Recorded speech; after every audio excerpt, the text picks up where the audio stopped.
Here we are going to draw curved arrows to show how products are formed in the acid-base reaction shown below. We have a reaction here with sodium hydroxide and a terminal alkyne. We are going to first draw the charges on sodium hydroxide. Sodium hydroxide has an Na plus and the oxygen is a minus. There's 3 lone pairs.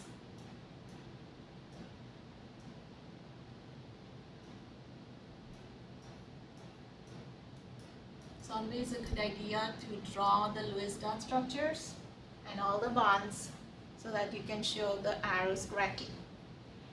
Once we have done that, we are going to determine which of these molecules will act as a base and which one will act as an acid. Sodium hydroxide will act as a base in this reaction.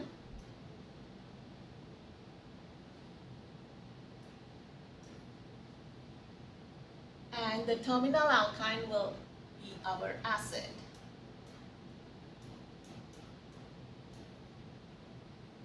Since a terminal alkyne has different types of hydrogens, we are going to decide which of them is the most acidic proton in the terminal alkyne. The most acidic proton is attached to the sp carbon. Once we have our acid and the most acidic proton in the 2 reactants, we are going to draw curved arrows. Arrow always goes from the base, which is sodium hydroxide, OH, the OH minus. The lone pairs of the base grabs the hydrogen from the terminal alkyne. The CH bond breaks and puts the electrons on top of the carbon. Once you have drawn your arrows, you're going to draw the conjugate acid and the base that are formed in the reaction. You have a 5 carbon alkyne. So make sure you have 5 carbons in the conjugate base.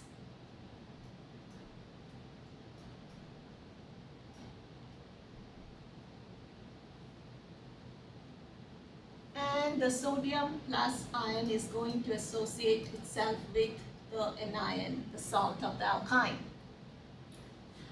OH minus grabs the hydrogen in the reaction, so it will form water.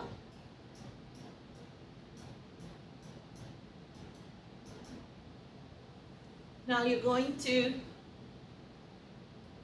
write which is the conjugate base. This is the conjugate base.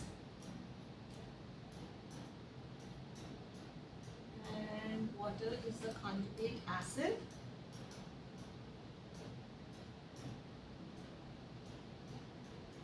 The last thing is to pick one of the 4 arrows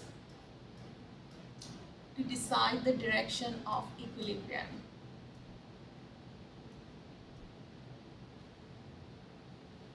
Note that C is a wrong arrow, it's a resonance arrow. So we have to pick between A, B and D. To find or predict the direction of an acid-base reaction, we look at the pK values of the 2 acids in the reaction.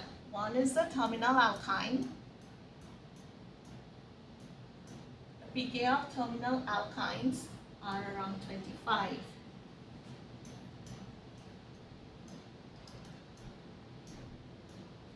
The pK of water is 15.7.